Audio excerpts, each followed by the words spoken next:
pleasure of joining forces.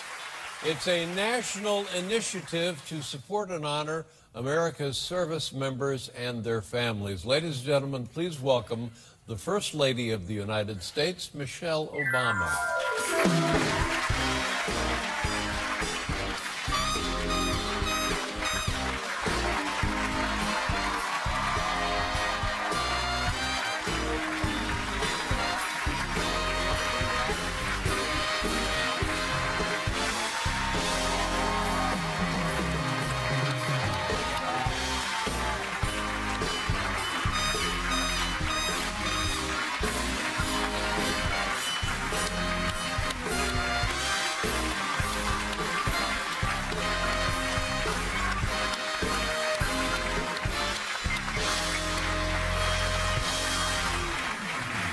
Welcome back.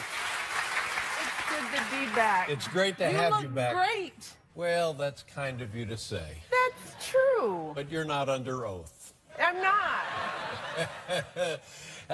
I want to know. Yeah. This is the question I ask a lot of people because I need all the help I can get in this regard. I have an 11-year-old son. He's 11 already? 11 years old. Your daughters are a bit older. Still in all, how are they doing? They're doing great. They're growing up, and it happens so fast, as you know. I got one driving. Oh, my God.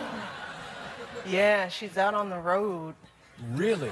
She has her license, and she can go, if you say, can you run down to the A&P, we need... I did that, because you know when kids get their licenses, they're ready to do anything. So she actually came and she said, Ma, you need any errands? And a bunch of people handed her, you know, I need you to get this from CVS and pick that. She went out. She went out and ran errands and parked in the lot. This is one of those landmark things, isn't it? From this point on, it will all be different for you and for her. I know. Yeah. Now, she can't. She got a curfew, right? She can't. She has a curfew. What time she can't just roll around. It depends on what's going. Yeah, she can't just roll in the house. Road trip. Yeah. No, she's got a curfew, and you know, it depends on what's going on. I mean, if there's a party and we know what time it's going to be over, you know, we make sure she's back right after the party. Now, you say party, and all I'm thinking about is, well, you're probably going to be boys at the party. There are always boys at the parties. How's that working? That's okay. You know, Barack is handling that okay. Oh, he handles that. Yeah. Yeah, he's doing well. But I think I've mentioned they're so normal, though. The kids are normal? Yeah, well, that's they do great normal credit stuff. to you. I mean, it's virtually impossible to raise normal kids anyway, but when you're raising them in the White House, that makes it a billion times more pressure, I would think. Yeah. Well, but we treat them normally. I mean, we don't let our circumstance become an excuse for them. See, I do. You. My son thinks he's being raised in the White House. And it's working out just fine. Is he happy there? But here's the thing of it. You know, he's an 11-year-old boy and can be cheerful and happy and nothing but fun. And then it's like the cloud comes over, and all of a sudden, all we do is argue. And reason escapes the planet. Yeah, you're in that phase, and it goes away. We have one of each, and I'm not going to say which one is which, but we have one who generally stays here, and then we have one we call our grumpy cat. Right. The grumpy cat. Can I guess? Our salty biscuit. The salty biscuit. Yeah, you just never know what you're going to get. Does the salty biscuit have a driver's license? I'm not saying. All right. They could be watching. They might be. But they know who they are. Yeah. Now, like my son is just counting down the weeks till he's out of school, which is pretty short now. The same with the girls? Mm-hmm. Oh, gosh, yeah. Now, what do you want them doing for the summer? What do they do? You know, we really plan that out because an idle mind, you know how that goes. So we've got sports camps. Malia actually does internships, so she'll be doing some work. We might put Sasha to work this summer, make her earn a little bit. And yeah, why not? Nothing wrong with that. Put her to work.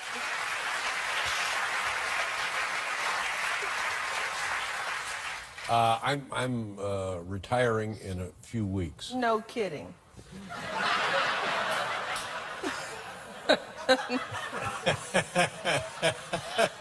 And I know that your time at the White House in a couple of years, same sort of thing. You won't be retiring though.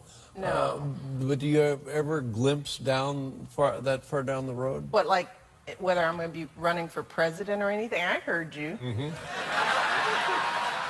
I was watching you. That's something to consider. I mean, anybody. I think we should hang out together. I think you'll have a couple Don't say that years. if you're kidding. I'm not. We could do things. I would love to do something. I would help you raise your children.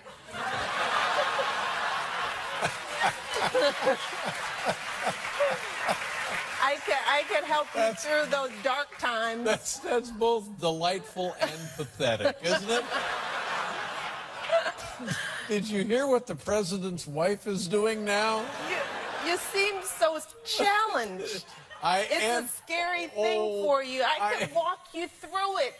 I can take you down that road, that grumpy cat road. I can get you out on the other side. You're going to be fine, Dave. All the problems will be for the stepfather. Oh. That's what I...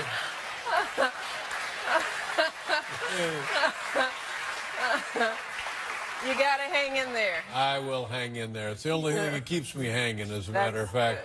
I tell you what, when we come back, we'll talk about other things. Okay. Ladies and gentlemen, it's Michelle Obama.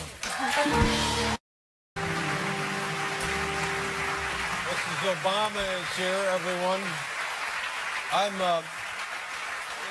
like so many things in life, I begin from a position of ignorance. And here's what I did not realize. A couple of years ago, it was pointed out to me that men and women who have served our country in the armed forces come home and don't have jobs. Yeah. I was stunned by that, and now I learn, even adding to the problem, don't have places to live. Yeah, yeah. It's a remarkable thing that this country will facilitate sending them, training them, and sending them all over the world to defend us. That's right. But then when they come home, now, has that always been the case in the military? You know, I don't know the numbers, but it's, you know, it's a challenge. And, you know, that's one of the reasons why we started joining forces. And we've been celebrating the 4th anniversary of joining forces over the last month. Because Jill Biden and I, the president, the vice president, we feel like we just can't give our men and women in uniform, our veterans and their families, lip service of gratitude, which is sometimes what we do. You know, we celebrate their arrival, and then they don't have jobs. Yeah.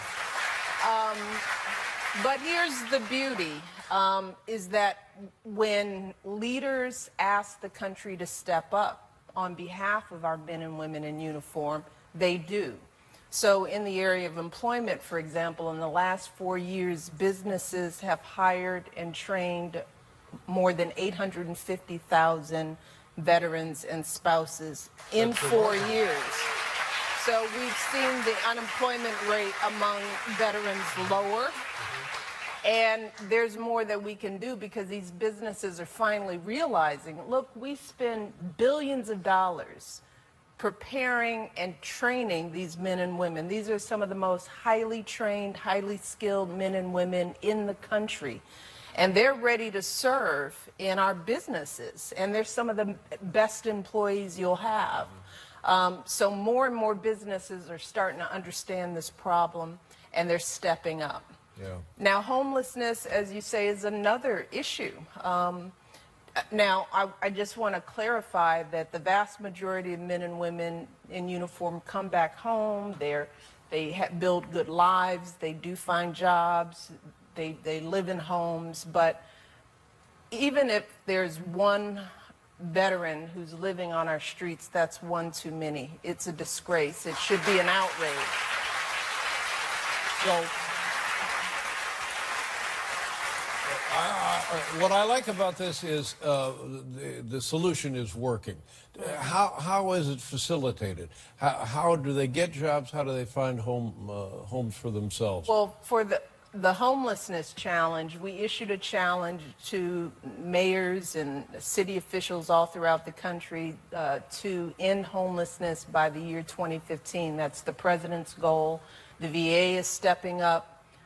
Mayors across the country are stepping up, governors. We visited New Orleans last week, Joe Biden and I, well, it was just me on that visit, to celebrate New Orleans that has essentially eliminated homelessness in their city. They've done it. They've achieved it.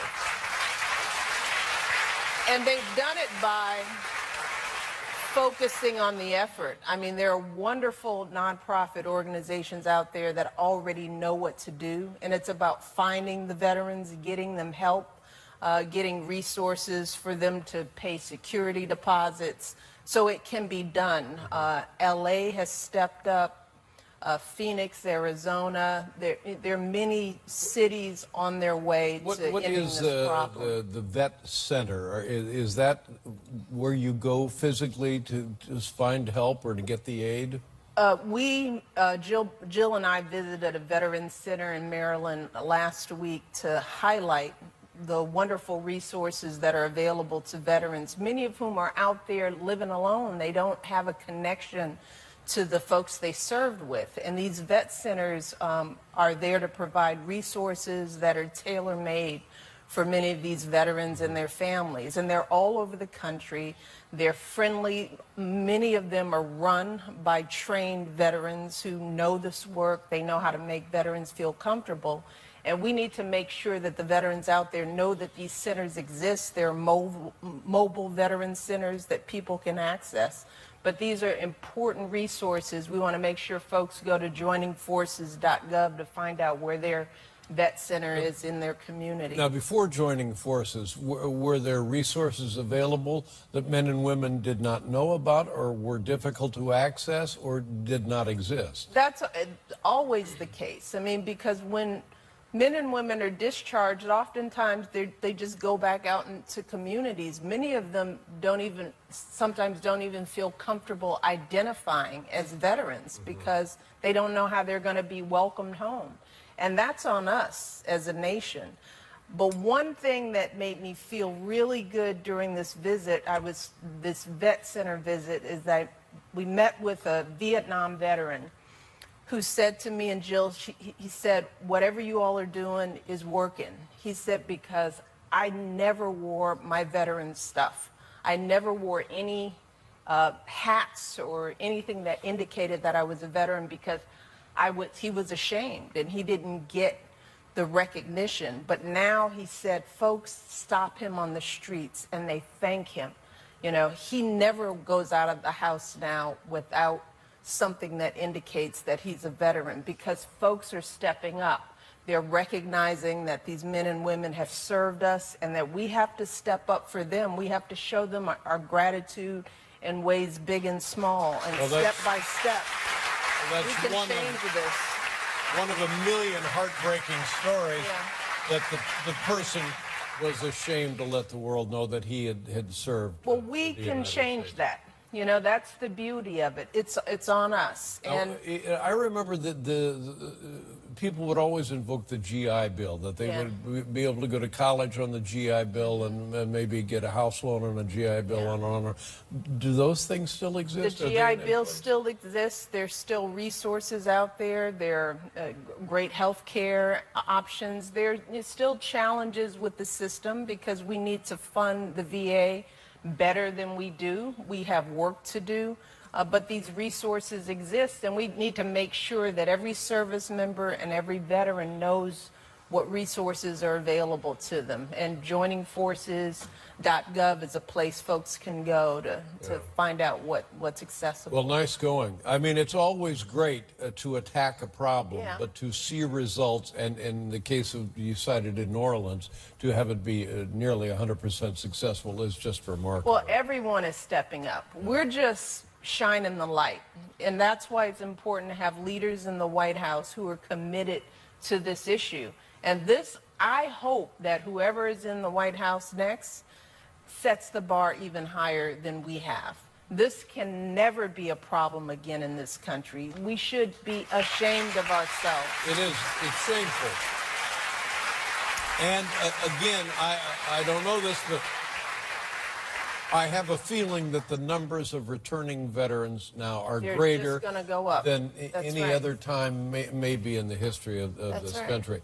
So, but at the other end of it, it would be great if we do away with war. Then this wouldn't be a problem at all, would it? But what are we going to do?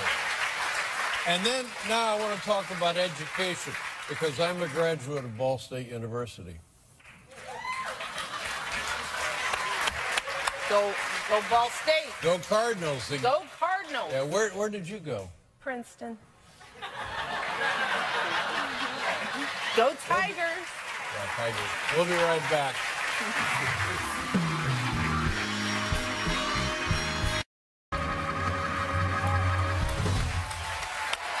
Nice going. Beautiful. Alicia Collins. Let's talk about education. Education's a concern from kindergarten all the way up through college. And again, why the United States, the most resourceful, most powerful country in the world, why have we let education slip away from us as it seems we have? Yeah, well, we celebrate, these kids who are going pro, Signing day, when we think about signing day, we think about those kids who are going. You're talking about going from basketball to professional or football? Right, or football. Yeah, baseball, whatever. But what about all the thousands of kids who are going to college despite the odds, who do everything right? They don't get involved in gangs and drugs. They come from tough communities, yet they're going to college. So we need to be celebrating them. And that's what we're going to be doing.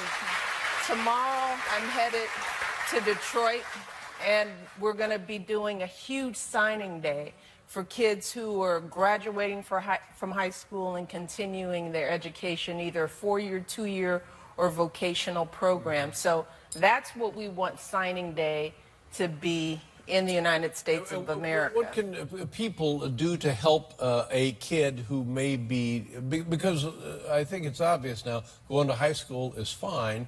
It's not enough anymore. All right, not enough. Yeah. So how do we facilitate, this resource? How do we move it to the next level? Is it just contributions? Can we help somebody? Absolutely. I mean, a lot of schools are just under-resourced. So when you think of college counseling support, the average school doesn't have college counseling. They have school counselors who are asked to do everything.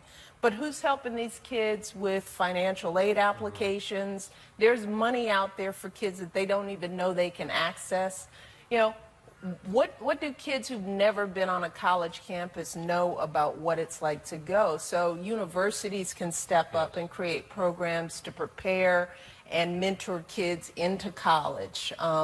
Businesses can do it. Look, if you've gone to college, you can help a kid in your area get to college. Right. You can work on their applications and tell them about, you know, essays and help them prepare for their SATs. But we just need to change the culture. We've got to make going to college cool again, just like going pro. We've got to up the ante for our kids. I think I know of,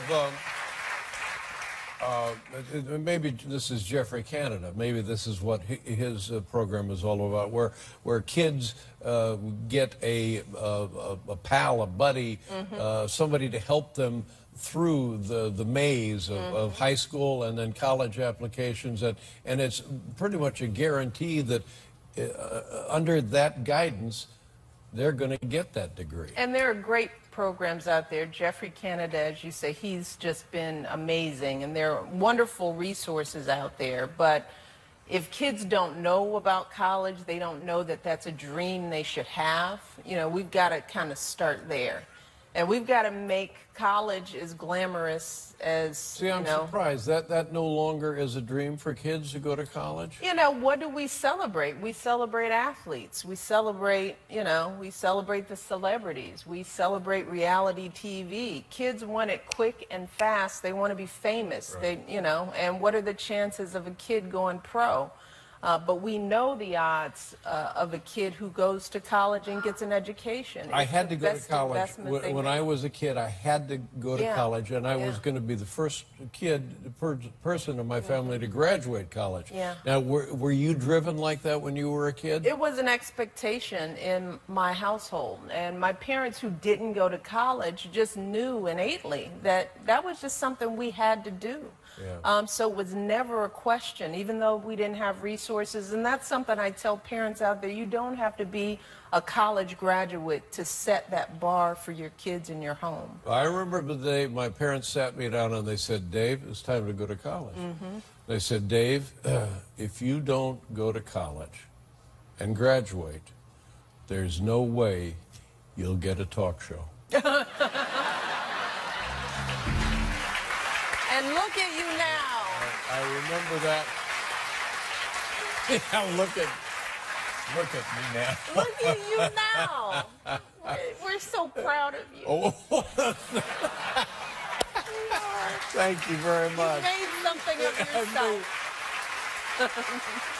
Oh, I can't tell you how delightful it is to see you again. It's been too long, but every time I do see you, my day is better. And if you can get a better day, then turn it into a better week. And by God, it's a great pleasure to see you. The feeling is mutual.